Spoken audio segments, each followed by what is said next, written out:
Hello, Broncos Country, and it is good to be back with you. I missed you all last week. I'm not going to go into specifics. I had some health issues. I needed to take a week off. But, man, it is good to be back with you talking Broncos. Tonight on the Nothing Rhymes with Orange and Blue podcast, we're going to continue our march through the season and the schedule, figuring out wins, losses, just kind of previewing each and every game. We're at weeks 9 through 14 now. It's going to be a blast. We've already done weeks 1 through 8. And so far, based on everything that we've talked about, the Broncos are on a winning tear. So can they keep that going? Hypothetically, of course, can they keep that going into the back half of the 2025 season? Guys, this is going to be a fun show. Can't wait to share it with you. Welcome to the Nothing Rhymes with Orange and Blue podcast here on the Orange and Blue Network and on the MHRT Network. Let's go.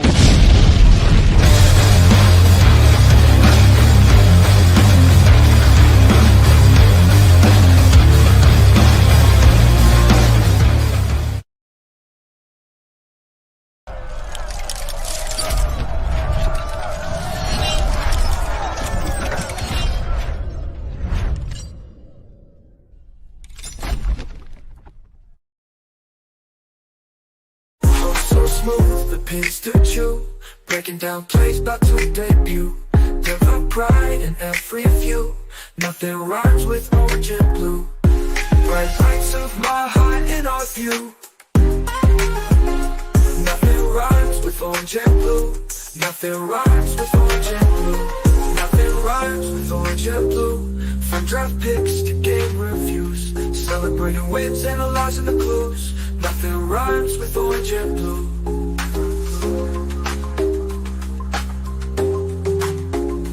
Nothing rhymes with orange and blue. No orange and blue. Nothing rhymes with Orange and Blue podcast.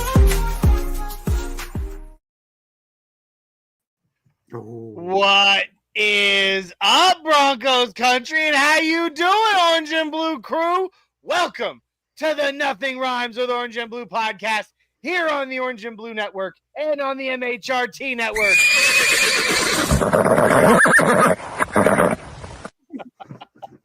What's up, guys? I'm Johnny the Mile High Viking Baki. With me, as always, my cousin, my co-host, my childhood best friend, my cousin Jay, the Dreamweaver Weaver. What's up, cuz? How you doing? Doing mighty fine. Not too bad. I am exactly 4 days away from being in Denver. And all the Bronco fans out there that like every once in a while get to return to the homeland and like see the stadium and have the vibes, like I'm super jazzed, man. You just got back from there. I'm super jealous, but man, super excited. It's been a few weeks now. It's been a few weeks now, but yeah, it was good time. It was good to be home, you know. But as you said, what would you say? The homeland, the motherland, the fatherland, the horizon, like yeah. It is. But man, compared to middle of Nebraska, man, yeah. I mean, it's definitely it's so different. It is. Yeah, I mean, at least here in Tennessee, I have rolling hills, bud. Like everywhere. You have something. Yeah, we rolling have hills and you have a river and corn. Yep. Yay! Yeah, yes. But, guys, thank you for joining us for tonight's edition of the Nothing Rhymes with Orange and Blue podcast. As I said, I apologize that we missed you guys last week. I was dealing with a little something and had to take a week off. So thank you for your patience and your understanding.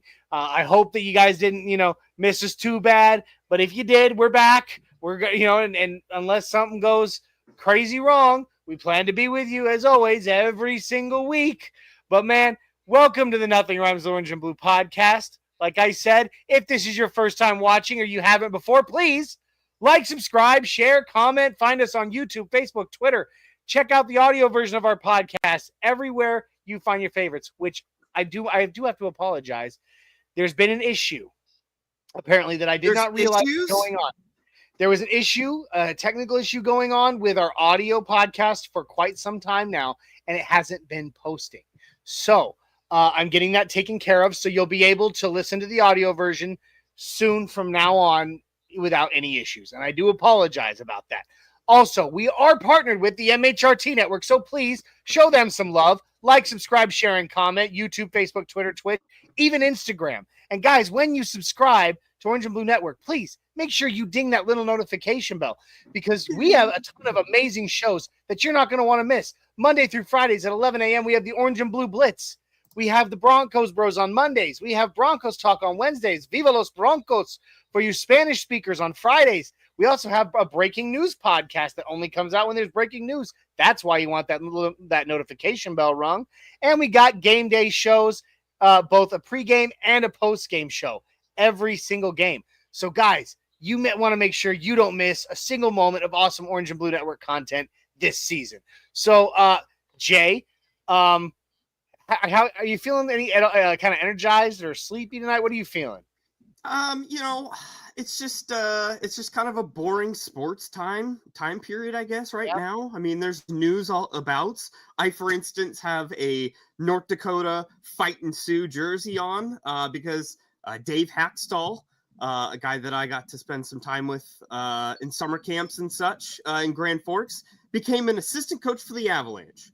So you got, assistant coach news. You got like Jonas Valanciunas news of like whatever translation from his native language was. He made a bunch of comments today, on the Nuggets front. Just kind of a weird, I don't know, uneventful sports day, if you will. Yeah. So what I'm hearing is you're not feeling incredibly energized. So what you might need is to hit up the sponsor of today's show, which would be W Jitterless Energy Blend. You can see it. Jay's got it in his hands right there. You can see the link in the bio below. Guys, check out W. W.GG brings you W Jitterless Energy Blend. This stuff is absolutely phenomenal. Comes in a ton of delicious flavors. It has enough caffeine to kick you in the butt and get you going and keep you going throughout your day, but without the jitters or the crash later. Why? It's easy, because W has no sugar in it.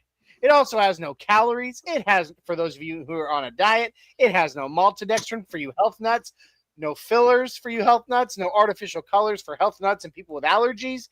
It is nothing but natural things. It is vitamins, amino acids, nootropics that keep you sharp throughout your day. And the caffeine is derived directly from the coffee fruit. So you get all of the wonderful, benefits of an energy drink without the jitters of the crash, or all that unhealthy crap that clogs up your system. Oh my God. It's great stuff. I'm telling you guys, you're going to want to go on, click that link in the bio, w.gg, get yourself, start getting yourself an order going and punch in code NRWOB10 at the checkout, because that's going to get you 10% off your order. Guys, I'm telling you, that's how Broncos Country should get their own dub. Oh yeah, you bet.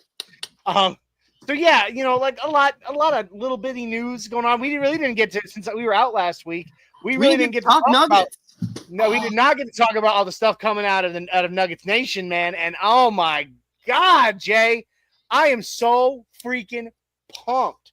Even with this drama of Jonas Valanciunas being a little bitch right now. About it all. As I say, Colorado's like the greatest land all. He doesn't want to come. Like, he's the first athlete I can remember that's like, oh, absolutely not. Like, in vibes wise, I don't think he's coming. He doesn't sound like he wants to come. He doesn't sound enthused. So let him go. Write them off. Write him off. Let him listen. I mean, I get what Wallace and what's our other general manager's name? Tenzer. I get what they're thinking when they're like, no, we are going to make him, fulfill his contract, blah, blah, blah. You don't want somebody on your team who doesn't want to be there. Absolutely not. And that is a poison to a culture.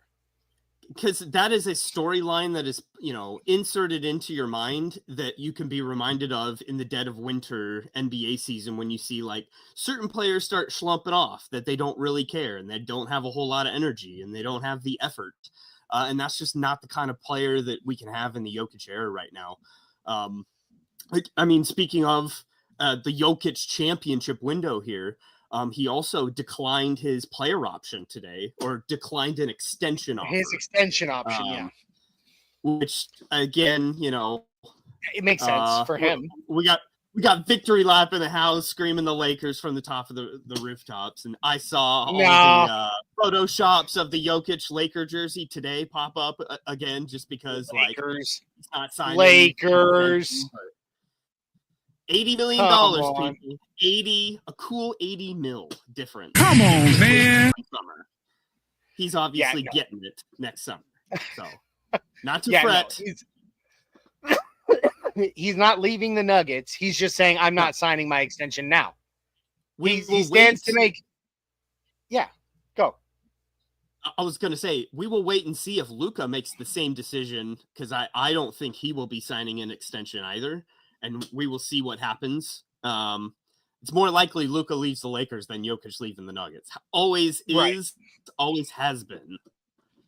Yeah, we also got Big E Bronco in the house saying, "What's up, everybody?" It's good to see Big E in the house, and George Montoya. Let's go. He called Denver the Mile High Motherland. I like that. Of course, I like that as well. That should be a T-shirt. Our good buddy Shy Vargas, who will be the host of the segment "Get Shiped" during the game day show this upcoming season. He says, "How was your week, Jay?" Absolutely, it's great, man. Also, last night Henry had his very first night of hockey, so I do have an official first game? hockey player on my his first practice. He got his jersey with his name on it and the whole shebang. It was the first start of your career. That moment, I don't care how many seasons you go through, the first time you hold a new jersey, with your name on it in a team sport, even if it's your 17th season, the first time you hold that jersey and see your name on it, it's exciting. It's such a moment, man. I held up jerseys with my name on them from elementary all the way up to high school. It didn't matter. No matter how many times I held up that jersey, I was like, yes, that's my name. That's my number. That's my jersey. That feels good. Good. It is. We got Fanatic Dak. Big deal. It is. And I'm so proud of him. Tell him I love him and congrats. Fanatic Dak saying, let's go. What up, fellas? We got Broncos Suck saying, boo Broncos. Welcome, boo Broncos. Victory Lap talking Lakers for a second says Luka is priority now, and even LeBron knows it. Well, he should. LeBron's getting ready to take a nosedive off a cliff. I don't care, what anybody says. But back to the Nuggets, real quick.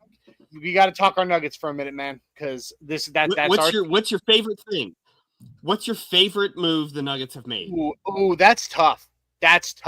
It really is hard to say, because what they really did, they brought in a starter in Cam Johnson, and that's great, because he may not have the perimeter shooting that MPJ does, but he is a solid perimeter shooter regardless. But he's got way better defense, rim defense at the post. He's a better rebounder. Yeah, way better rebounder. Well, I don't know if he's necessarily a better rebounder, but man, he is much better defensively, much better in the intangibles. Okay. Maybe not that he's a better rebounder, but he's always in a better position to get a rebound than MPJ ever put himself in. We will have a lot more movement from him, a lot more athleticism, a lot more just activeness than our MPJ became. Absolutely. Huge difference, man. Huge difference getting him. Yeah.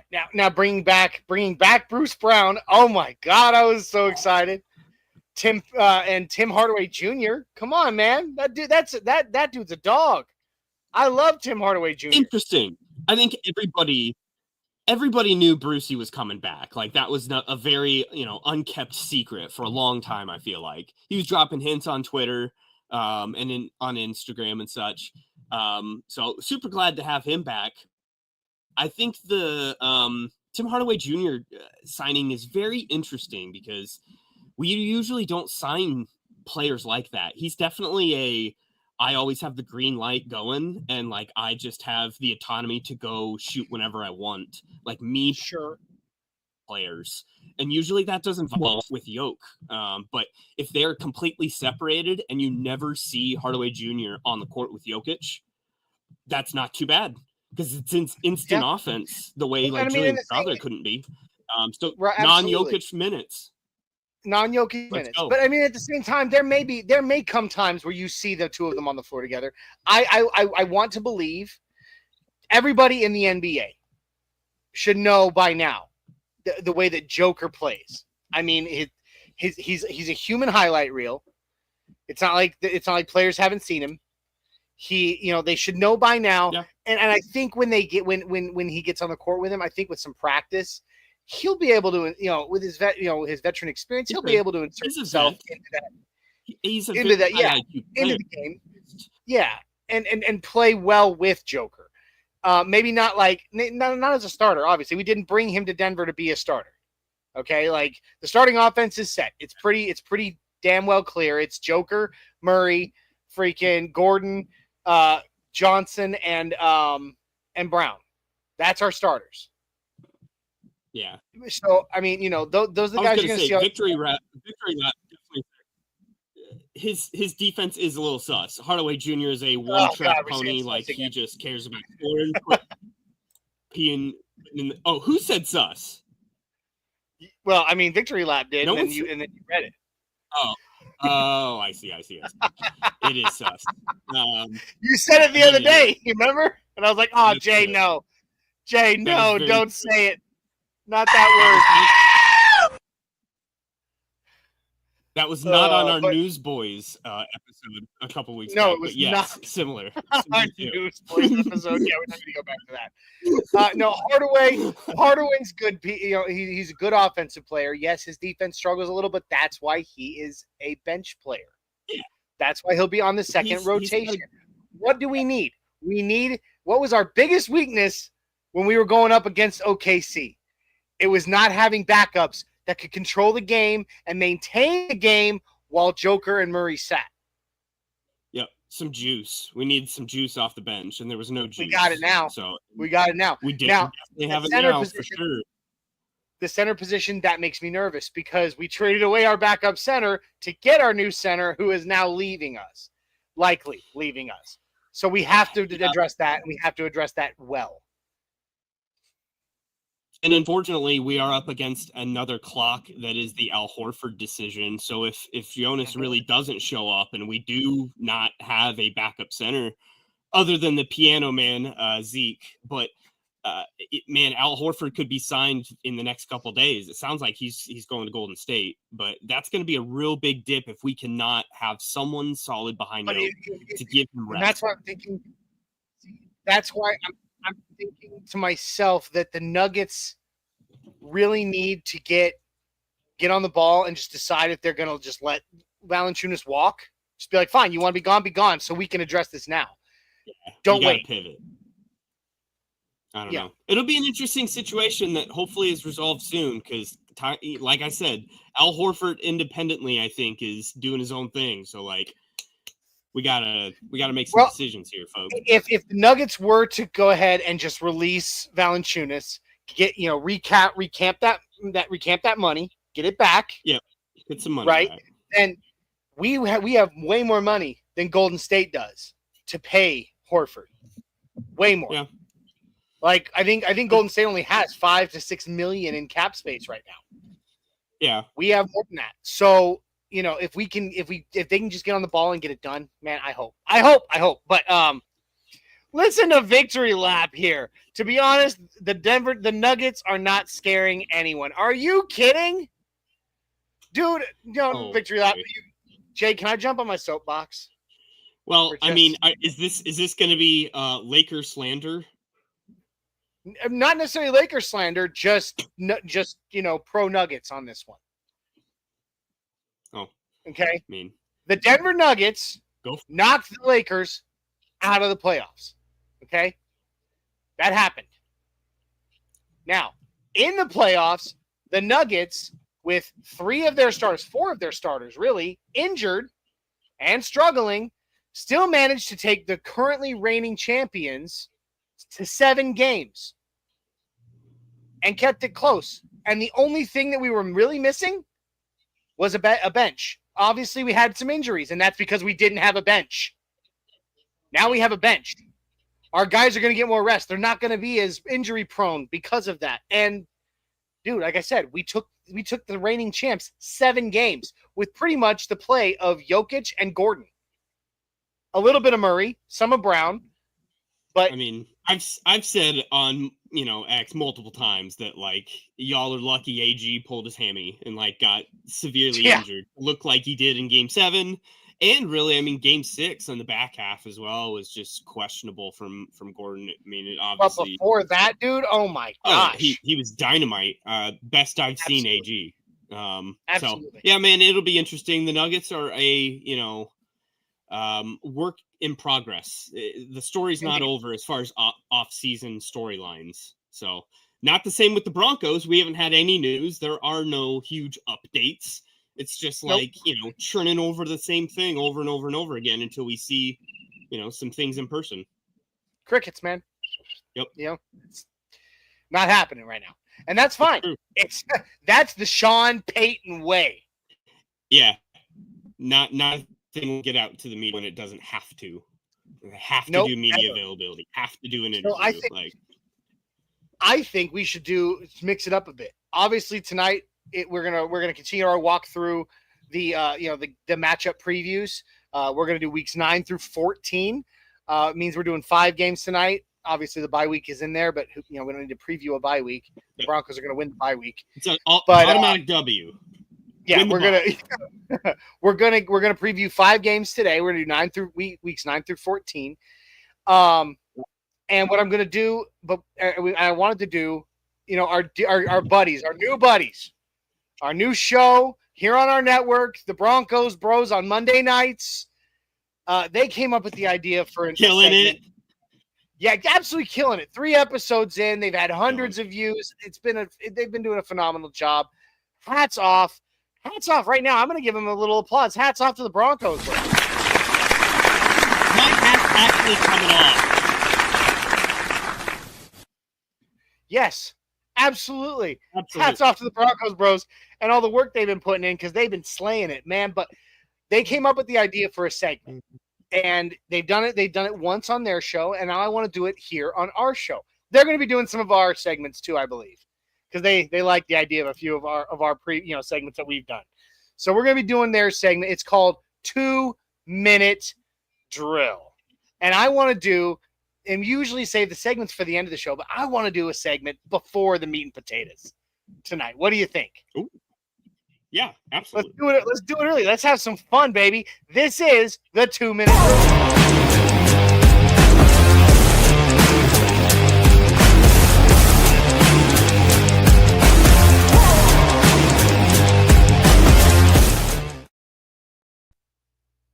There it is, the 2-minute drill. I'm pretty proud of that video, by the way. I put some work into that. Absolutely. But yeah. All right, so the idea of the 2-minute drill, it's very simple, is we take a subject, right? And then we each get, since there's 2 of us and it's a 2-minute drill, each of us gets 60 seconds with a stopwatch on the screen to present our opinion, our position, our case on that subject. And after each one of us has had our 60 seconds, then we will discuss what we, the differences, the likenesses, whatever we want to about it. But it's a fun. I think it's a fun idea. You only get 60 seconds. There's a bit of pressure because there is a ticking clock. Your buddy's there going, "Hey man, 30 seconds left," and you're going, "Oh my gosh!" It's actually fun when you're put under a little pressure to get your thoughts out. So I think it's gonna be fun. So the subject snippets. Yeah, snippets. Sorry, you said the word. You remember? I know. That's my trigger word, man. Snippets. It's like Pee-wee's Playhouse.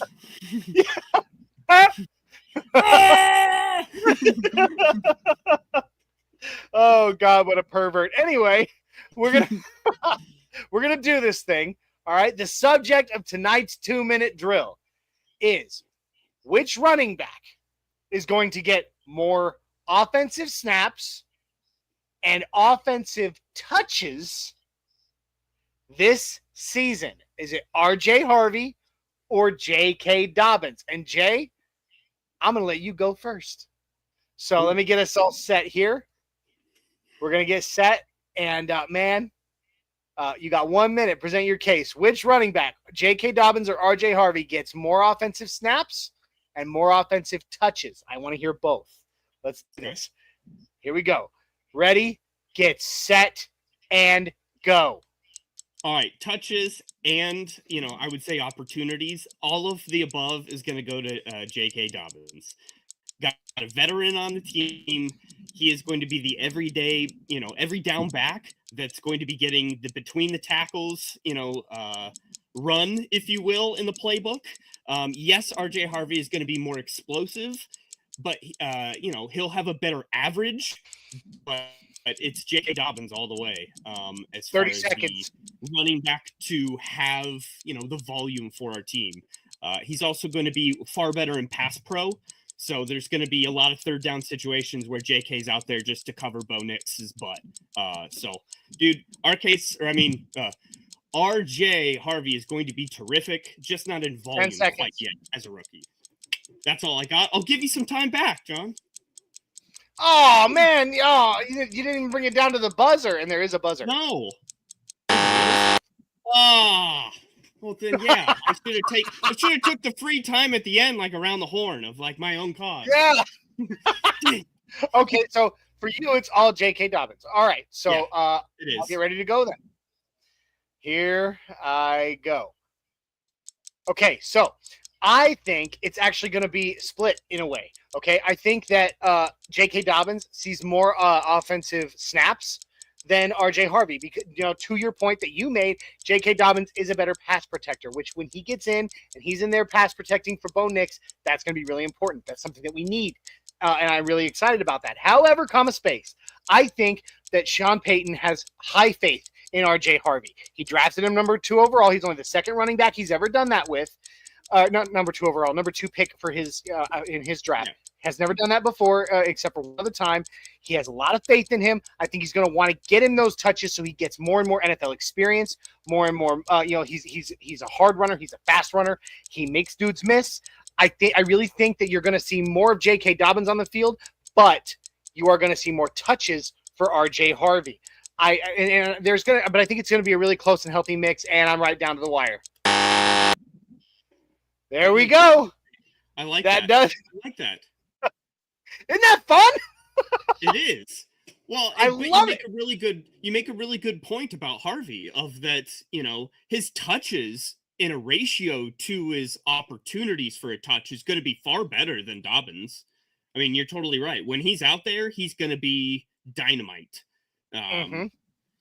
That's super exciting to think of it in that way. I don't know. Like I said, towards the very end of my spiel there, I think that it's going to be very close in both respects. Yeah.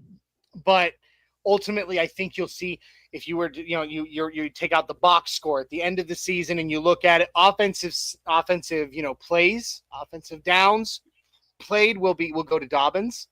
But I think that you'll see more, actual, running executions made by R.J. Harvey.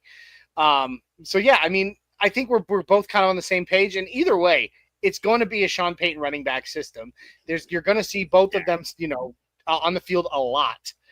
You'll see a little bit of Jaleel McLaughlin. I believe he's going to be the third. The way he's been, interesting. I disagree.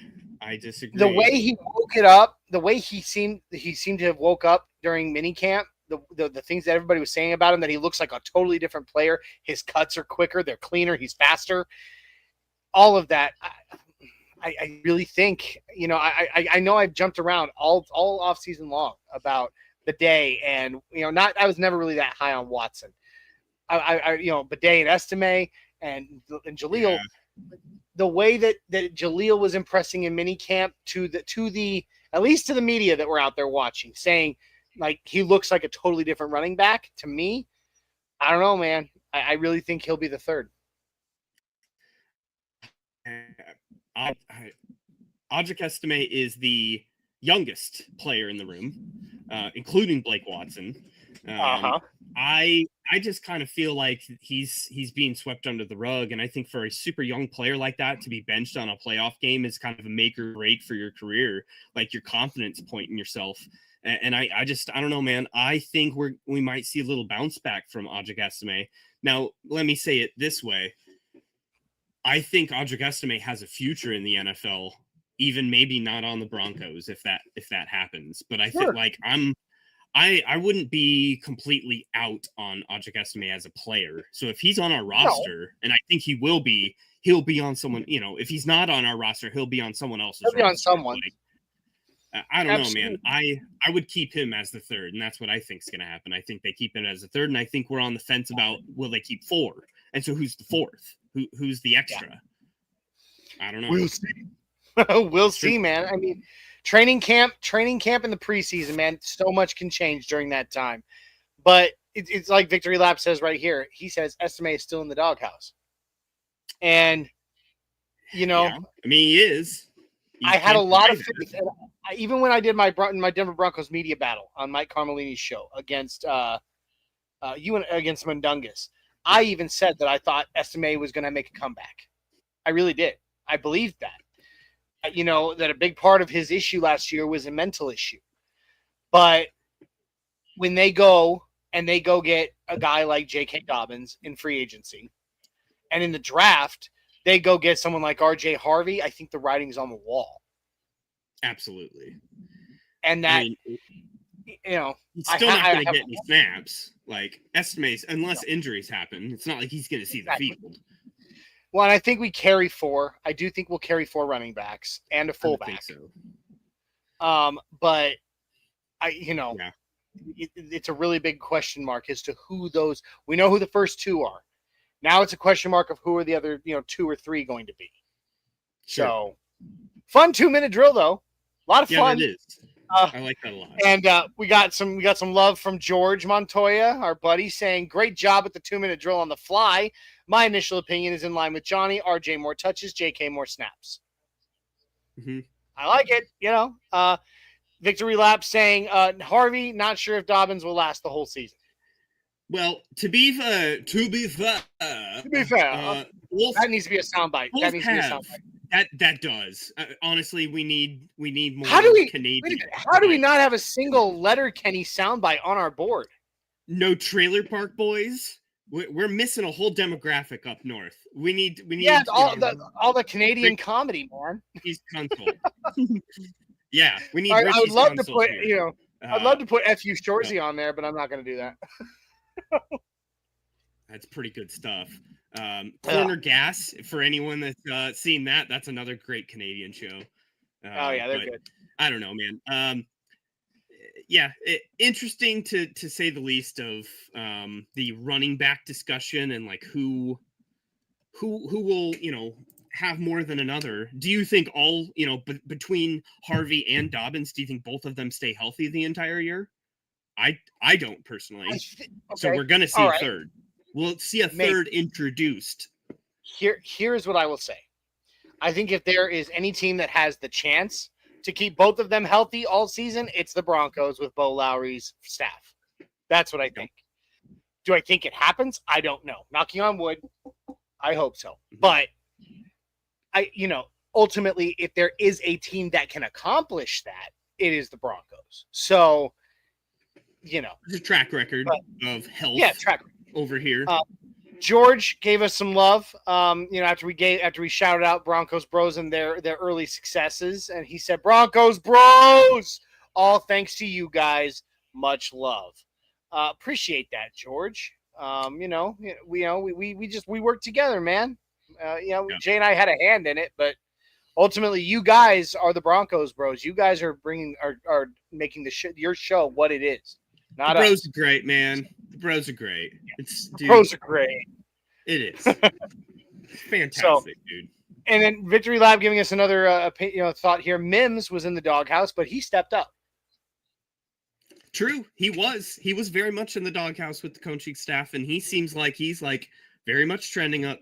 Got a rejuvenation, rebirth out of the Sean Payton. And then he got a 93-yard touchdown in the doghouse. Yep.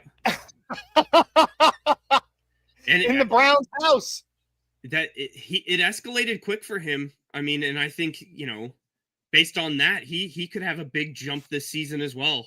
I know that a lot of people have been talking about Mims from a fantasy football perspective, because from a production standpoint, if he makes the jump, like, there's a lot of volume to get, theoretically in offense. A lot of people are high on the Broncos. It's good. It's great. Not yet. They're going to be. Well, I believe it. They're going to be. Not in an overall sense, but like, the sneaky geeks of gambling fantasy football are starting to take notice of, like, what we all understand. Absolutely. Kind of like the Vegas odds catching up from last year. Victory Lap says, I do believe Jaleel will be running back 3. Maybe Beatty makes it. Bidet. Sorry, maybe Bidet makes it. Now, I want to bring up, did you see the quote by Jaleel about his childhood? Uh-uh. He grew up in a homeless shelter, dude. Interesting. Like, legit. He said, he literally said, I grew up in a homeless shelter, and I never, ever in a million years would have thought I'd be here now doing what I'm doing, wearing an NFL jersey on my back, carrying the rock.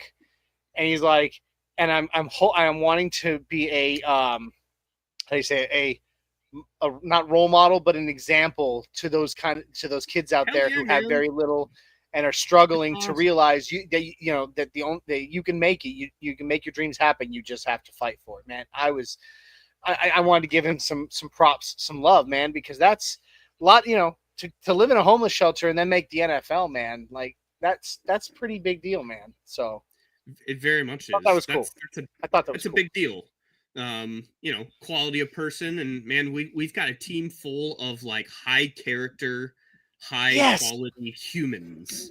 On the whole, dude, it goes to the culture that we've built. And it starts and ends with, obviously, Sean Payton and Bo Nix, because, like, both of them are kind of cut from the same cloth in that.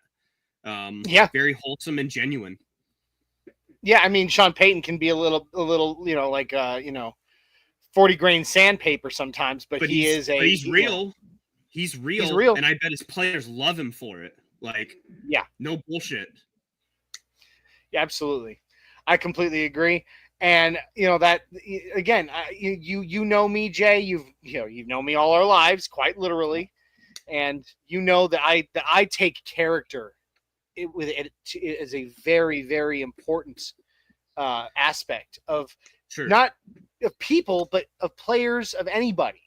And that's why when people are like, "Hey, bring Tyreek Hill here," I'm like, absolutely not. Nope. I don't ever want to see someone who breaks kids' arms and beats his girlfriends in a Broncos uniform. I don't want to see that. I understand that, yes, the guy can ball. Absolutely. Yep. I do not deny the dude can ball. I just don't want to see my Denver Broncos tainted by that kind of a person. We're very lucky in Denver that we've been very unscathed. I mean, look, we got Jokic, who is like the most boring person in the world. And then, like Nathan McKinnon or Cale Makar, I guess, however you slice it, both those guys are like, nothing to worry about. And then PS2, stand-up citizen, an amazing, absolute human. Yeah, like, Bo Nix speaks for himself. Dude, we already went. We did that. We went over that, last week and the week before when we talked about both or not last week, 2 weeks ago, we went over that when we talked about Bo's, when we did Bo's press conference, what he said in the press conference. And before that, when we talked about that that waitress that he tipped $10,000 to help her with her dreams. These are the kind of people that we want in Denver, because not only are they great players, not only do they set a bar for our teams, but they set a bar for human beings. And that's huge to me. I love that. And you know what? Knock on wood, nobody's perfect. There's always skeletons in the closet, but at least that's not all over the news for, like, our players getting felonies, like the Chiefs. The Chiefs and the Dolphins, and the Raiders. Yeah. The Bengals have always had a reputation of that. Speaking of, Henry Ruggs is out of jail. I don't know if you heard that. Yeah, I saw mumblings of that. That's, to me, like, just such a roll of the eyes. I don't know. But yeah, I mean, he's still I young. say that. He's not going to play. He's still young, man, and he was a high draft pick. It's stupid to say. Mike Vick did it. I don't know. All right, yeah, maybe, but he ain't going to get no big contract coming right out the gate. He's going to be for sure. But he's going to be brought in on tryouts. Do you think we'll see him in a preseason game maybe someday? You know, yeah, it'll be to that extent, but he'll get a jersey. Someone will give him a jersey. You know, and the thing is, you talk about skeletons in the closet, and we'll get to our breakdown of weeks 9 through 14 here in a minute, guys. I promise. But you know, we're just shooting it right now, and I'm having fun doing it. You know, speaking of skeletons in the closet, I mean, what's that name? The name of that offensive lineman we brought in, undrafted Clay. Oh, the P guy or the guy in the cup. Yeah. Yeah. You know, I mean, guy in the cup. There's a perfect example of people who have a past. Yeah. But that, you know, I mean, the dude. He wasn't drafted. That's exactly why he wasn't drafted. He wasn't drafted because he made some mistakes, but we still brought him in. And, you know, and you know, the guy talks about it, you know, he made some mistakes. Hazing is a big deal nowadays. Yep. You know, he did that back in his senior year of high school. And that came out and dropped his draft, you know, so bad. And okay, fine. But, you know, and I still don't want, you know, if he's truly apologetic, which he seemed to be, like, he's like, look, man, I was a young, dumb kid. I made a mistake. Dude, that's locker room culture, man. Like that, as horrible as that to say, but like back in the days, like culture. For me, it was military culture, man. Like, not anymore. But I mean, yeah, there was things when you got to a new unit, you had to do, you know, oh, you want to be one of us? Okay, guess what you're going to do? You know, like that stuff happened. And you know what? I believed it built better soldiers. I'm not going to sit here and say that anything's a good thing, but I am going to say that when it came to that culture, that environment, it built stronger people. I don't think that is an offense that, like, I guess to a certain line, there is a line, obviously, but like that shouldn't have ruined his entire career, just that coming out. I don't know. It's a stupid prank. Like, it's not funny, but like, it's not like that's sexual assault or like, you know, assault on someone or like to that extent. It's not violent. We did some pranks on dudes in our locker room once or twice, you know. I mean, heck, when I was a sophomore, we pranked a senior on the team, you know, like it was a bad idea because he was our hard-hitting defensive end, and he found out it was us, and it was a bad day in practice for us after that. But still, it did happen. I'm not condoning it. Don't anybody mistake me. I am not condoning hazing. I'm just saying it is part of a culture that has gone on a long time. It's hard to break free from those. You know, Johnny, no one can say that we don't cover both sides. We went on about how high quality a character this team is, and then we did poke the hole in the, couple of bad apples on the tree. Okay, here's the thing. Every team's going to have coverage. I'm going to say this. There at the beginning of a season, there's 53 men on a team. 53. Right? And then there's a whole practice squad of 11 guys, I think, is practice squad now. Is up to 11? Something like that. Maybe it's still 10, but I think they're trying to get it past to add an 11th spot. But all these things they happen, and you're always going to have one guy, at least one, somewhere on your team who has a dark side. You can't play the game of. You cannot bring in 53 men from different backgrounds, different lifestyles, all this stuff, and expect everybody to be a saint. It's going to be a speed bump in the melting pot. Yeah, there's always going to be one. But at the end of the day, if you're not building a team of felons, you know what I mean? Like when you don't have, 5 players currently like Chiefs, 5 players currently awaiting trials and stuff like that. Like that's a good thing. So. We got our buddy Ray Haas with his beautiful Orange Crush sign popping in saying, "Evening, fellas. I want Estimate to succeed, but if he is going to keep giving the ball away like Melvin Gordon, I don't want him anywhere near this team." Agreed.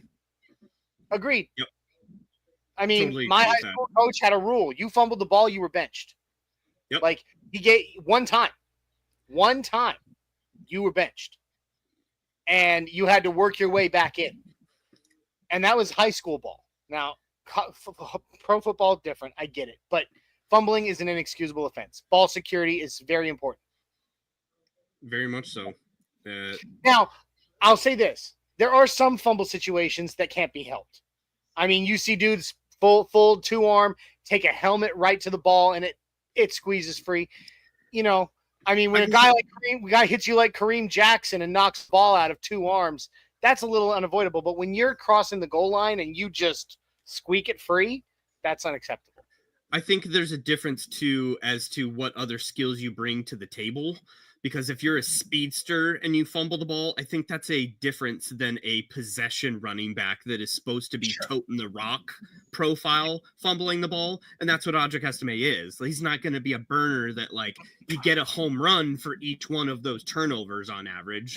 No, you're getting, like, great, Audric Estime, you ran for 12 yards. That's, like, the season high. Congratulations. Like, that doesn't... Yeah. That doesn't equate to the turnover you just had, 2 drives ago. Thanks a lot. Yeah. Big difference. Now, and Ray Hass agrees with me. His coach was the same way. He says, mine too, straight to the bench. You're out. Bonkers. Oh, I missed this one by Bonkers first. He says, I'm late to the party. How y'all doing?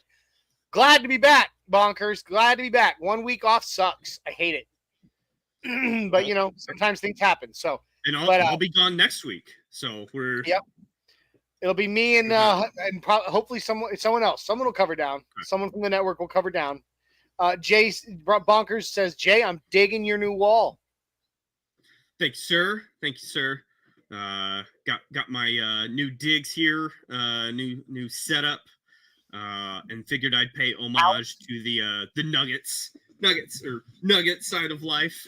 Nuggets, counteract Broncos. with the Broncos. I look at it. I now realize I've only got a little bit of Nuggets in my background here, and I'm gonna keep consolidating my stuff to make this background even tighter. But the only thing Nuggets I really have is that right up there, which is a piece of right there, piece of game used basketball with Nikola Jokic's autograph.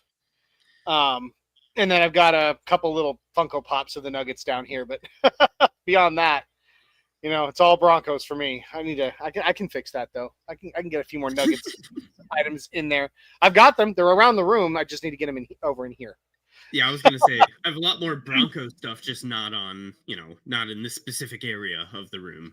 Well, this right here, this is my newest addition was this statue of Miles. There you go. Yeah, my kids got me that for Father's Day, and it finally came, and I put it up last week only to get sick and not be able to do the show. But yeah, that's my newest Broncos thing is my Miles the mascot statue. So this is an interesting I don't know why I squirreled off of this, but Miles brought it up. The squirrel of who the mascots' names are for the Broncos. And it was that there's 2, right? You got Miles and Thunder. Yeah. I always thought that the horse, the Bronco, on the scoreboard was named Bucky. That is Bucky. Wouldn't you consider that a standing mascot of some sorts? In some respect, sure. If we're talking like horses, Broncos in the family, like I feel like he would be part. I can consider with 3. In a way, but the thing is, a mascot is somebody who pumps up the crowd. Who gets you excited, who's out there moving around, slapping fives, throwing pies in faces, shaking hands, dancing on the field, climbing to the top of the Jumbotron to wave a flag at the beginning of the fourth quarter. True. That's what a mascot really is. Now, granted, you can consider a mascot as something that you use to represent you. Sure. Correct. But when you're to me, but like when you're talking about the official mascots, the ones that you think of the live ones, and that's Miles and Thunder. Thunder runs across the field, gets the whole crowd pumped. Miles gets out there and does some dancing, shoots some T-shirts in the crowd, and has a blast doing it. Bucky is an icon. He is, and he's traveled. He's well traveled. Well traveled, and he will continue to be so. He better be in the third stadium. I swear to God. Walton Penners. The Penners, They're smart people, Jay, and they know how much that stallion statue means to the fans. Yeah. They would not dare build a new stadium without putting Bucky right on top. I would riot. They would not dare. Now, that's the thing is, I don't know if I would so much consider Bucky a mascot as an icon. Yeah. He sat aboard atop the jumbotron atop the scoreboard at Mile High Stadium, atop the jumbotron at Invesco and Power, all the different names it's had. Now, Bears Stadium, I think at one point. Yeah, I don't know if he was actually up at Bears Stadium because Bears Stadium was the baseball stadium. Touche. Maybe it was not then. But once Mile High Stadium was completed, I believe Bucky went up on top of the scoreboard within the first year. So Ray Haas with a great comment. What about the blue demon horse out at DIA? Oh, yeah. You have to ask the CIA about that, Ray. We're not privy to what goes on at DIA. Listen, Lucifer is cool. Lucifer is cool, and I know that you're not supposed to call it. You're not supposed to call it Lucifer. But it has no affiliation to the Denver Broncos, none whatsoever. The artist was not doing it as a thing for the Denver Broncos, supposedly, because even though the eye is orange and the body is blue, I don't know. But at the end of the day, it is Bronco, and so Broncos fans latch on to it, and we always will, as we should. Even though it is cursed and it does kill people. You've heard about that, right? About the death of its artist during its final construction. I am ashamed to admit I have watched far too many conspiracy theories around DIA, John. So I have too. I'm plugged in. I watch them. I don't buy into all of them, but it's fun to watch. It is. Ray says Blucifer. I forgot it had a name. Well, it's not officially Blucifer. That's just what a name was given to it by Denver. Because it just looks so damn evil. It is. But I love it. I love it a lot. All right. So you know what? We are actually way over extended now. So I've had Bonker says he's been underground DIA. Maybe hit us up in the DMs there, Bonkers, and share with us some of we got an insider conspiracy theories. Have you seen the blues or the grays? How big are their saucers? Oh God, DIA Area 51. Here we go. All right. He says hundreds of times he's been down there. Okay, we're going to be reaching out soon, Bonkers. We need to hear about some of this. I need that scoop. I need it. And Jay's over here like an addict. Like, I need it. I need to know. I must know. I knew it. Dinosaurs were fake. I knew it. All right. But for real, I digress. It is time now for us to really get into the subject of tonight's show, which is preview of weeks 9 through 14. We're going to preview each and every game, predict a win-loss record, and just kind of talk about the matchups. We've been through weeks 1 through 8, and thus far, Jay has us at 6-2. I have us at 7-1 going into week 9. So here we go, guys. Week 9, the Broncos versus. Ooh, excuse me. I'm sorry. Here we go. The Broncos at the Texans. It's going to be on Sunday, November 2nd. The last meeting between the two teams was in 2023. Houston beat up on us 22-17. So let's talk about this matchup, Jay. What are we feeling? I hate this game. I think this is a destined L. I don't think we play well in Houston. I don't remember any game of huge success in that stadium. The only thing I remember is that's where Peyton broke the record for Yep. touchdowns, but other than that, like that's been a house of horrors for our team. Plus, it's coming off of 2 straight home games after London, so this is like the very first time we trek back out after London, which I think is kind of a catch as well, just from a scheduling snafu. So, man, yeah, I got this as a loss, and, like, I don't know, getting into the players and, like, sides of ball and whatnot. Houston's so well-rounded. They have a great defense. They have a great offense, although they did detract, I think, a couple offensive linemen.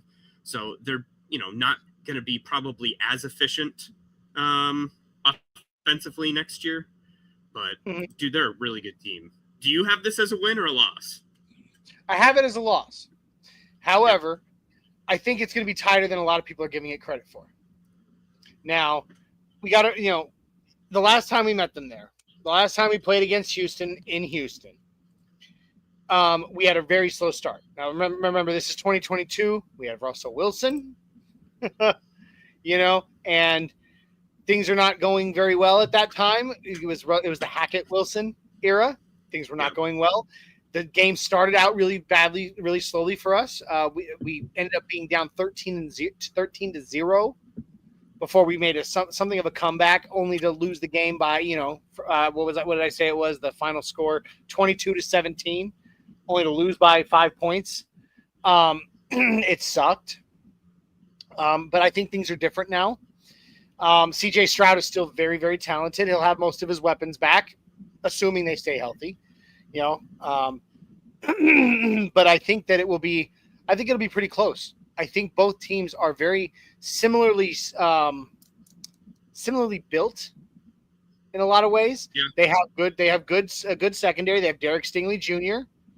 And he's tight. He's good.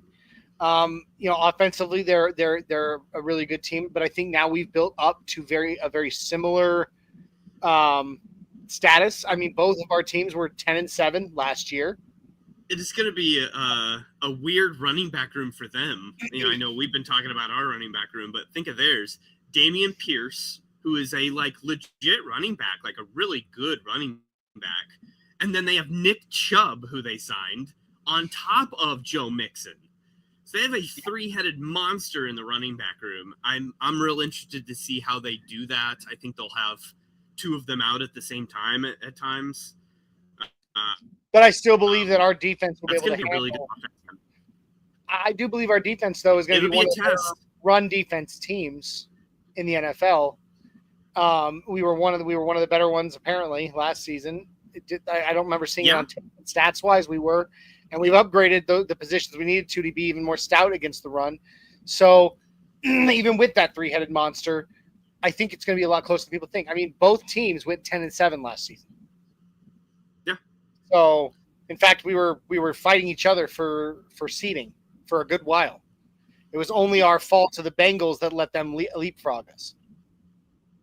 Equal, projections on that. Let's just hope that Bo Nix's sophomore year is better than CJ Stroud's sophomore year, because that's where CJ went down a tad. But they're a really good team. They're they are are from the same cloth. Young quarterback trending up. It is that game that we just don't know. It could go either way, but I will call this an L. I'll be happy. I'll be very pleasantly surprised when it comes out a dub, but I'm going to call it an L for now. So that puts us at, by my reckoning, 7-2. By your reckoning, 6-3. So, I mean, we still have a winning record, and we move on to Week 10. Broncos versus the Raiders. Yep. So this one is going to be at home. Yep. And this one, we swept them last season. Yep. That's important to note. This is a dreaded Thursday night game on Amazon Prime. Yep. Weird short week for us. Coming off of a loss, maybe away in Houston, to have a short week against a division rival. That'll be an interesting game. I wonder. Here, you go ahead, Johnny. I'm going to see who the Raiders have the week before. I'm going to bring up this comment by George real quick, talking about the Houston game. The last time we faced Houston, he said Houston only beat us because of a BSPF call on Singleton. Yeah, I mean I think it contributed to it, but I just don't think we were ready for him. And again, we got to remember that was the Russell Wilson Hackett season, and as bad as Russell Wilson was with Sean Payton, he was way worse when he was with Nathaniel Hackett, and Hackett was a blight. So, I mean, things are different now. This is a new team, a different culture. So, yeah. Who do the Raiders have the week before, Jay? They have the Jacksonville Jaguars at home. So just kind of a normal stretch for them. Not any big whoop kind of game. Not on the road. So, like, they're going to be planned and ready for this game. And, man, we have just struggled unexpectedly over the years against Raider teams that usually get stomped on by some of the best teams in the league. So I just kind of feel like if we need to turn the page on our outlook as a team, this is the kind of game where the Broncos need to step up and show that, like, they're a top playoff team in the AFC and they trample on teams that are inferior. And I think, like, baby, like, this is the game to just, let loose. I hope it happens. I'm scared. Here's the thing. Things are different, for the Raiders this season as well. I mean, new quarterback, new coach. Granted, they had to wheel him out from Shady Acres old folks home. Get him gum stock for Las Vegas has got to be through the roof. Like, so much smacking going on. Yeah, but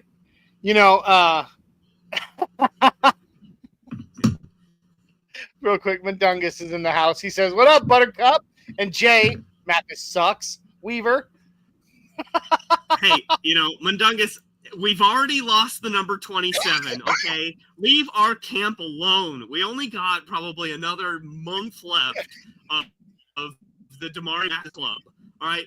Don't rain on my Damari Mathis parade at the very end. You sound like Chris Crocker, dude. You sound like Chris Crocker in 2003. Leave Brittany alone. Yeah. Leave Damari alone. Poor Damari. He's down bad. Down bad, man. Anyway, he'll find a home. It's different. They have a really good wide receiver they got in the draft. They got a new running back, a really good running back, or at least a really good running back. I'm still gonna sit here and say that Genty hasn't proven shit because the dude ran all over the Mountain West. Whoop-de-doo. But didn't you watch the Oregon game? Every other no. Okay, one game. I'll wait and see. You're right. I'll wait and see. But on paper they have a really good running back. On paper they have a really good new wide receiver. They still have Max Crosby. Can't count that dude out. They got Geno Smith who has had some success up in Seattle. But I mean, the dude's been around and has had a good serviceable quarterback. And again, high floor. He's a high floor quarterback. Sure. Low ceiling. It's a little high. Yeah, but I mean, he ain't gonna lose you games. Oh, come on. Mundungus is really coming at you. Jay says I was going to agree with one of the comments on Twitter, but then I remembered that you love Mathis, and so then I was questioning, can I really trust this guy? Mundungus, every time you have that thought, just say, oh, you can trust me. You can trust me. Yeah, Come on. We're fellow Nebraskans. You can trust the Midwest guy. Just pitchfork right in the ground. Yeah. But anyway, but the Raiders, I still believe the Broncos are going to have their number. I think that we have a better balanced team all around. Our secondary we're a better team. Our secondary is going to be just swallowing the running game. Their defense is very rough. They got Max Crosby. Congratulations. That's what you got going for you is Max Crosby on defense. Yep. So, And I don't know. and, It's a dub. It's a dub. Yep, that's a dub. Dubs around. That's a good dub too. So now here in week 10, the Broncos, by my reckoning, are 8-2, and by Jay's are 7-3. Yep. So we can swing right along, right into another divisional matchup against the Chiefs at home. So we get 2 divisional games at home in a row. That's crazy. Yeah, I don't like that. That's wild.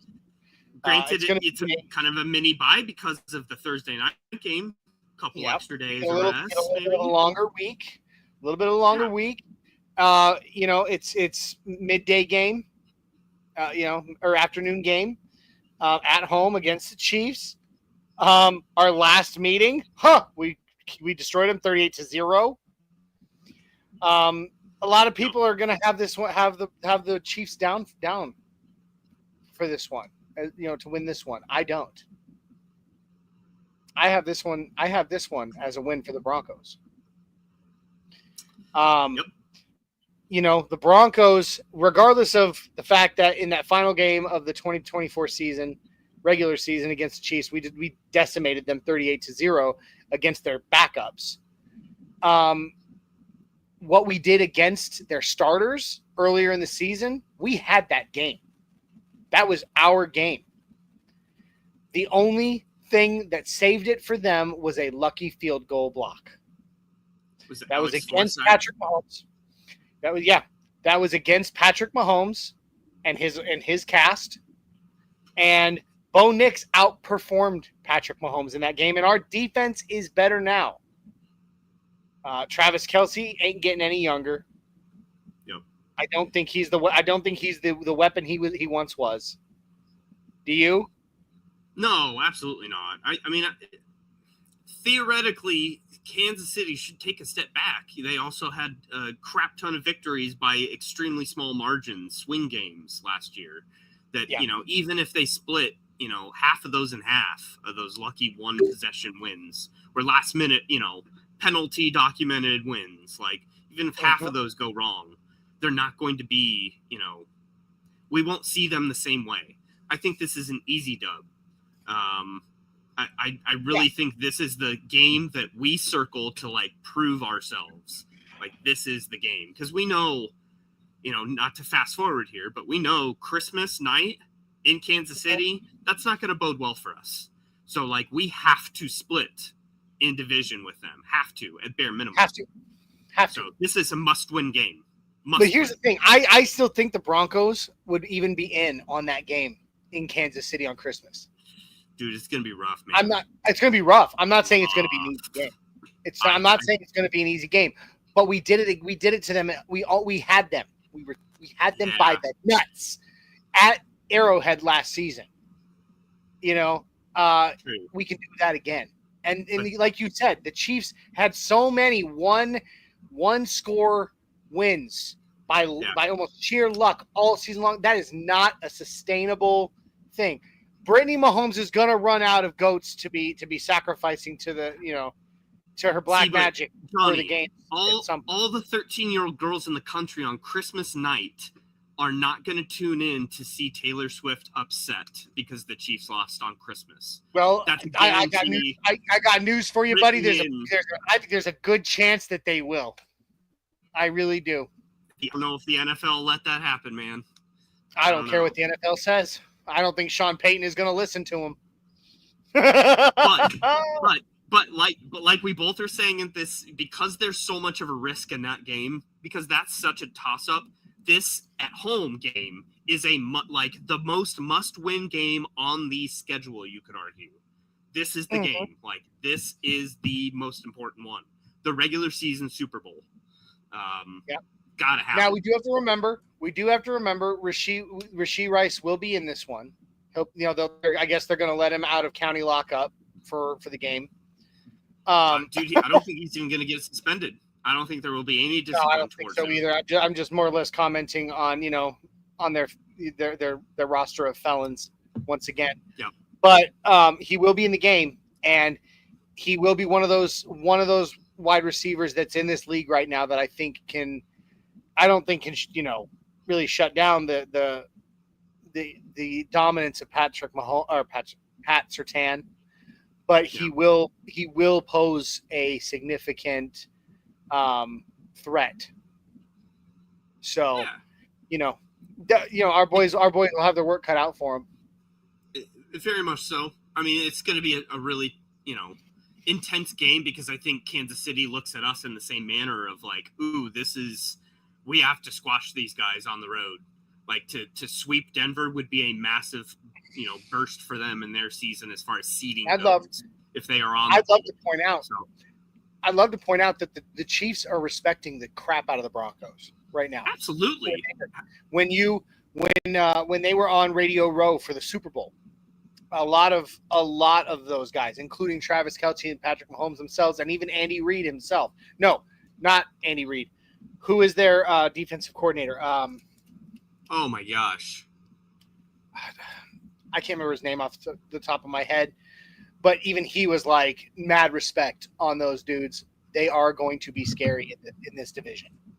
Yeah. So they even the players, coaches of the Chiefs are starting to recognize our in-division games are going to be off the hook this year. Think about all of the head coaches in our division: Sean Payton, Andy Reid, Pete Carroll, and John Harbaugh. And John Harbaugh, yeah. Those are all like old heads that know exactly what they're doing. There's no training wheels involved. Like they're all future legends, or they're all legends right now. Yeah. I mean, Harbaugh hasn't done tons in the NFL, but like that, I mean, that could be a Hall of Fame division of coaches. Literally, every one of them. Yeah, Harbaugh hasn't done a lot in NFL. But he's up there with names, he's up there with like the names in college football, like Nick Saban. He's a household name. You say John Harbaugh, people know who you're talking about, even if he hasn't done that much in the NFL. And again, in Pete Carroll, Super Bowl winning head coach, Sean Payton, Super Bowl winning head coach, Andy Reid, Super Bowl winning head coach.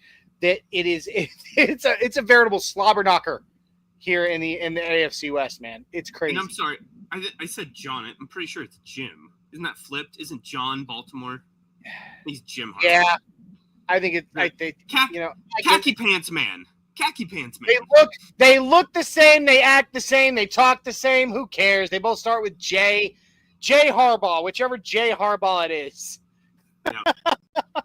Jimmer John. Jimmy John's. I love Jimmy John's. Ooh, I'm hungry. Love Jimmy I want John's. a sandwich. Yeah. I want a sandwich now, Jay. Get myself a Billy Club with barbecue chips. Woo! Give me the classic Italian with there you go. with extra Jimmy peppers. There you go. Yes. Top All right. stuff there. Oh, Bonkers Broncos says no. I don't know what he's saying no to, but all of it. It's not Jimmy John's. I love Jimmy John's. It's not as good as Jersey Mike's, though. Jersey Mike's is way better. I mean, so the price tag reflects. Oh yeah. Well, it's worth it. Okay. Yeah. You get the Jersey Mike's, man, with the salt and the pepper, the vinegar, the oil. Oh, it's it's weird to think of. Now Michael Porter Jr. is in Jersey. That's a real opportunity for him. I hope he signs up for that. Yeah, right. Mike's. Yeah. I love that. That's funny. All right, so let's move on. We both say this is a dub, right? Yep. All right, 11 and 2 and 8-3. No. Yep. Why did I say 11 and 2? I'm not there yet. No. 9 and 2, 8-3. Sorry. Yep. 9 and 2, 8. Sorry, I'm tired. Okay. I had a long day at work. 3. I got 3 losses. You got 2. Yeah. Sorry, guys. I'm tired. We still, like it or not, I still have, Jay and I still have day jobs. But anyway, I did 10 hours today too. I did some overtime, so I'm tired. All right. So moving on. We beat the Chiefs. Now we go back on the road. Oh, well, sorry. We have week 12. Really important week. Really, really important week, Jay. The bye. I mean, it's the bye week. We have to win the bye. Oh, we absolutely will. No question. No, we Get win the all bye. healed up. I Everyone's love the good to fact go. that we have a later in the season bye week, Yep. or a chance to heal up some players that have been banged up on the front stretch. So that's a good, knocking on wood. There's knock on wood. There's not going to be any injured players by week 12, but it's good to have that later season bye, not the early. So I like that. It is. Late enough where you can make a second half push where it's not really a second half. It's like, all right, coming out of the bye, we're not losing the game. Like, you got to go into playoff mode then for a run. Sure. That's exciting. I don't like early I buys agree. at all. No, early buys are the worst. Yep. Early buys are the absolute worst, man, because then you got to slog it out through the backward stretch of the season, Yep. and just getting your ass handed to you the whole time. No, that sucks. That sucks. We lucked out in that. We definitely did luck out on that. That we did, yes. All right. So moving on now, we go on into week 13. It's a Sunday.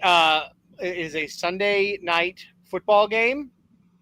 Broncos at Commanders. This is going to be the one the whole nation's got its eyes on, based on, Jaden versus Bo.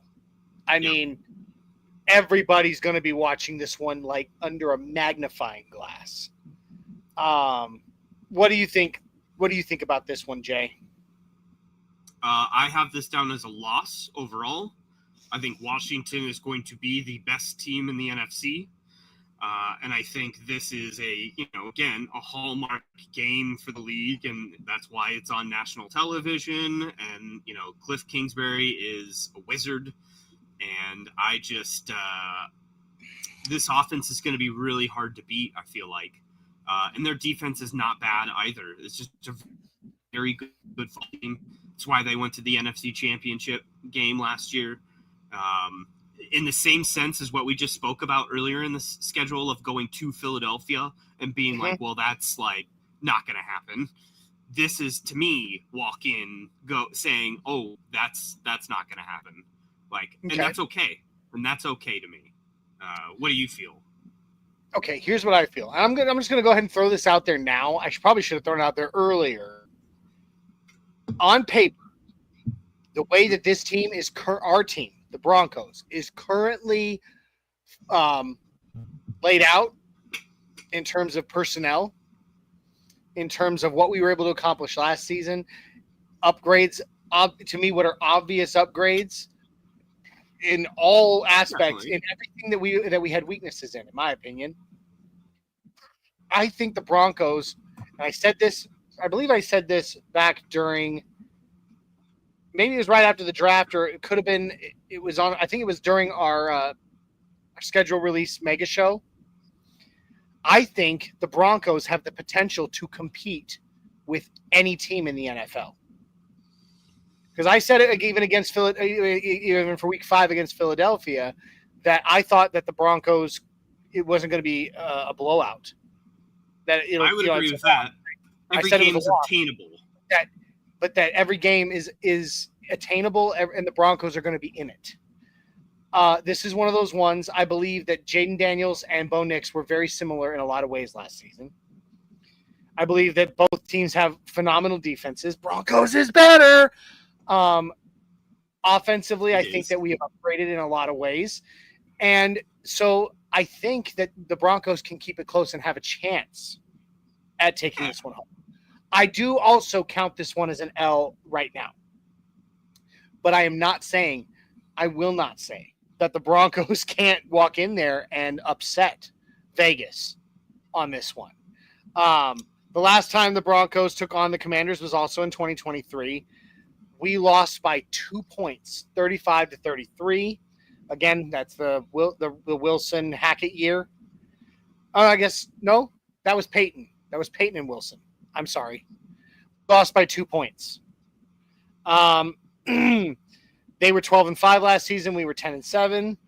So they were a little bit ahead of us. But the NFC was not as, in my opinion, sure. It was an easier conference to win in. Deebo Samuel is there now, though. That's something to pay attention to. They have a lot of weapons. They have a extremely dynamic offensive coordinator. But to your point, we probably have on paper the best defense in the league. So, like, if there's any matchup, they should look at their schedule and say, that's not a good matchup. It would be our team. So, like, I've tried to go through and kind of think about how our opponents would view us, since we are like an actual contending team with, strengths recognized throughout the league. And like, this has got to be a worrisome game if I'm Cliff Kingsbury. So to your point, I don't think there's going to be any blowouts. I think we'll be in every game. But man, this is just going to be a rough one. I feel like from prime time on the road, East Coast is just a lot of factors. And let's be honest, we've never been a great team on the East Coast. So. I declare. It's true. So it's very true. So L for me, L for you. L for me. So we are now. Love. L for love. L for love. So this is week 14. Yep. And so that is 4 losses. You have 4 losses. I have 3. Right now. So with that, with the bye week, that puts us at what, 9? Me at 9-3. Yep. And you at 8-4. Yep. So I mean, still winning record. We're making the playoffs. True. Hey. Looks like. Yep. So very much. This will bring us to the last game we're covering tonight, and it's back to the Raiders. But now we're in Las Vegas. So, Now, usually Vegas gives an edge advantage to the home team, or at least a 1-point advantage to the home team. However, let's be honest, going to Vegas isn't an away game as much as it is going to certain other places. Vegas doesn't give a crap about the Raiders. It's one of those stadiums. You go there, you look around, half the stadium is wearing the opposing team's colors. And the other half's drunk. And the other half's is waiting to beat the police outside the gates. But the Broncos have already beaten the Raiders by our reckoning, by our estimation. We've already beaten them only 3 games before this. Now we're in their home going against them. What do you think, Jay? I know you're not going to like this. But this is my one game out of them this year. This is the one and again, another foreshadowing. It's either this game or the Jacksonville game coming up here that is like my circle on the schedule of like, ooh, we could have an game here. And that's a game to overlook. Yeah, your game that you're like, oh, this is on paper. We're going to dominate. We don't need to like come with our A game. Let's have a quick rest. So I don't know if our intensity will be there. I don't know. Very interesting game. What do you think? It's a dub. It's a dub. The Broncos sweep the Raiders this season. You heard it here first. You heard it here. The Broncos sweep the Raiders again this season. Now, it will be closer than the game was in Denver. It will be closer. They're going to be a bit of a wounded animal at that point. I believe that they'll have already been walked on by the Broncos, the Chargers, and the Chiefs. And they're going to be, you back a wounded animal into a corner, they're more dangerous. However, I still believe their defense is not going to have what it takes to take on our offense. And I do believe that our defense is better than their offense. And it's going to be closer, but I still believe the Broncos pull this one out. And we get a dub. We get another dub against the Raiders. So you're giving them an L on this one? I am. I'm an 8-5 guy now. 8-5. All right, which puts me firmly at 10-3.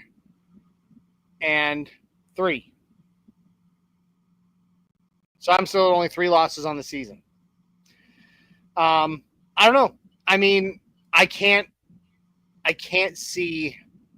The Raiders are on. Go ahead. I was just going to say, here's the recipe in which I see that could go for a loss for us. Is that, again, it's an overload game, so we don't come with the same intensity and effort.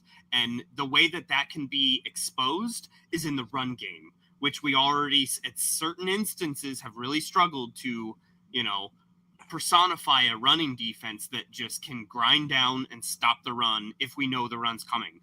And Ashton Genty is the kind of running back that could do that. So I just don't want to lose a game of grind it possession with the Raiders that we're just having a slugfest on a day we just don't care about. It's just a bad recipe to me. I don't know. That's the only way I see that happening. I could see it, but I just feel like our defense is too good, and their offense is too young. Does that make sense? Yeah, in its infancy of togetherness. Granted, we are at this point 14 weeks into the season, so they've figured some things out. But I just don't think that they're there yet. I think the Raiders are on a track to be more successful over the next few seasons. They're on the right track as long as Mark Davis keeps his mouth shut and his ideas in his stupid little backpack, or in his sweatpant pockets, or maybe in his barber's tip jar. Again, although I don't know why I would ever tip that barber, but but I do not think that they are there yet. I think the Broncos and the Chargers are much closer to that than they have been, and the Raiders are still playing catch up. Yeah, and on paper, speaking for of, sure, we should roll them. Speaking of Chargers fans, we got Hero, or is it Hero or Hero? I think it's Hero. Yeah. Yes. Either way, he's one of our newer fans to the network, but we love him. He's a Chargers fan, and he's popping into the house right now saying, "Sup, Pony Boys?" Hey, dude, I love that nickname. Call me Pony Boy all day long. I'll stay golden. Yeah. Well, I mean, hey, he makes the Outsiders reference already. I see. Yeah. But I'm counting 2 outsiders. Stay golden, Pony Boys. I'll stay gold, baby. I'll stay gold. Although and I'm Johnny in the Outsiders. There it is. I'm Johnny. Hey, yeah. Literally, in my top 5 all-time favorite movies is The Outsiders. Really? Yes. One of the greatest. I'm not cool. Huh? No, I was gonna say I had bad feelings because that's a book you have to read in school. I don't like being made to read things. So I always looked at that as like, well, I'm not seeing the movie because some dumb teacher made me read the book. Have you not seen the movie The Outsiders? I've not sat down and watched the entire thing, but I've seen parts of. Jay, you read the are book. my family. Ask me about the book. No. Read the book. No. You are my family. You are my cousin, and I love you. But if you do not sit down and watch The Outsiders from beginning to end, I will disown you. Well, it is one of I'll take all-time. I'll take a geese gander. It is okay. I'm just going to say this. We have a few minutes left. I'm going to say this. One of the all-time greatest cast assemblies of all time. I'm talking. I mean, C. Thomas Howell, Ralph Macchio, Matt Dillon, Tom Cruise, Patrick Swayze, Rob Lowe. Who am I missing? Emilio Estevez. And then absolutely. And then you had Diane Lane in there.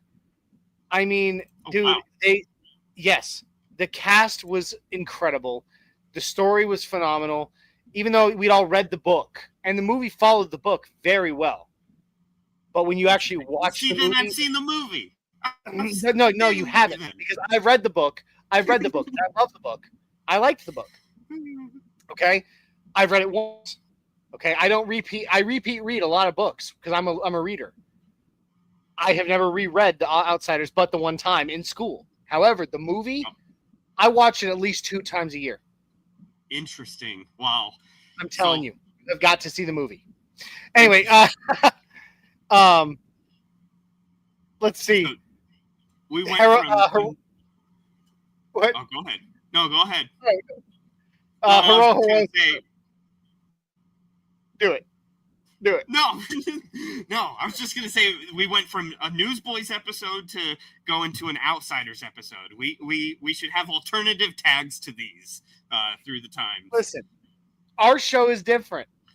What makes our show, our network, different from others out there is that our whole goal has always been that it feels more like, while there's analytics and all that, our fans know us.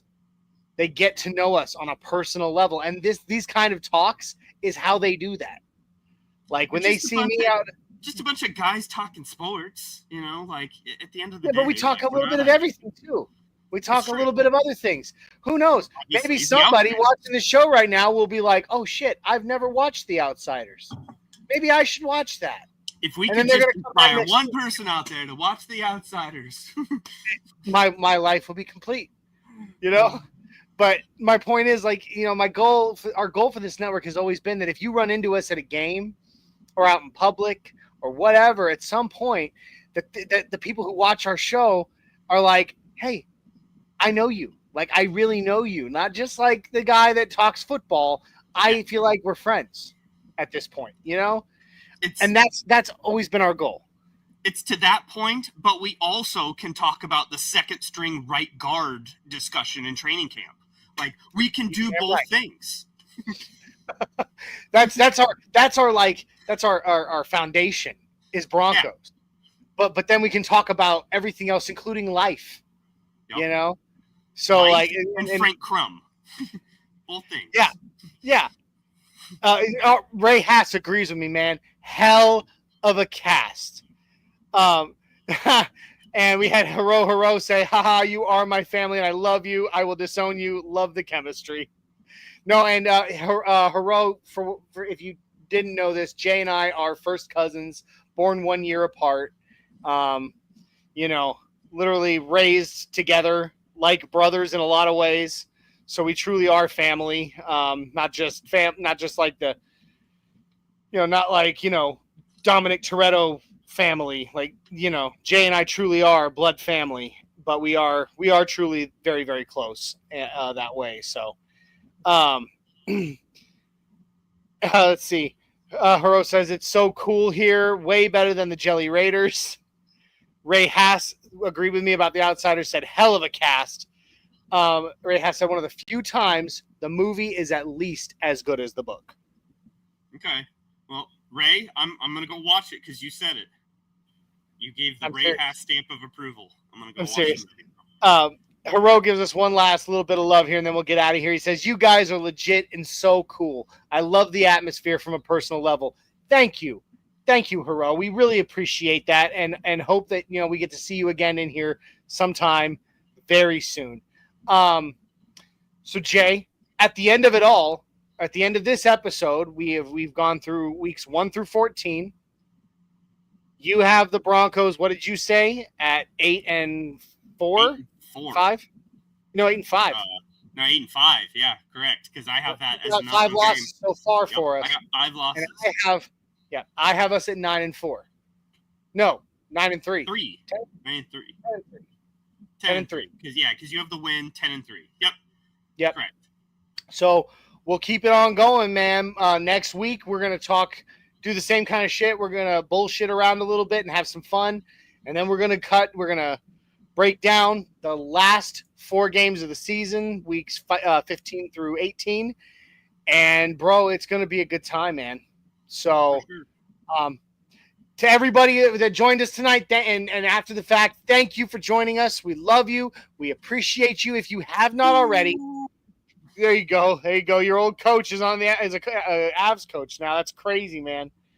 Backstall. Yeah, that's right. If you have not already, or this is your first time here, please make sure that you like, subscribe, share, and comment on YouTube, Facebook, Twitter. Check us out on the audio version of the podcast on all your favorites. Ding that little notification bell so that you know when all of our awesome shows go live and you don't miss anything, because Monday through Friday we have Orange and Blue Blitz. We also have Broncos Bros on Monday. This show every Tuesday. Broncos Talk every Wednesday. For the Spanish speakers, we have Viva los Broncos on Fridays. We have a breaking news show only when there's breaking news called Fresh Squeeze. And we have the Get Bucked Game Day show and the Buck Your Feelings post-game show during the season, every game. Guys, you don't want to miss any of our awesome content. Trust me. Don't forget, we're also partnered with the MHRT Network. So if you haven't already, like, subscribe, share, comment, Facebook, YouTube, Twitter, Twitch, even on Instagram. Show them the love as well. They would greatly appreciate it just as much as we would. We will be back next Tuesday for another episode of Nothing Rhymes with Orange and Blue. Don't forget to check out Orange and Blue Blitz tomorrow morning at 11 a.m. Mountain and Broncos Talk tomorrow evening at 6 p.m. Mountain. Sorry, the times.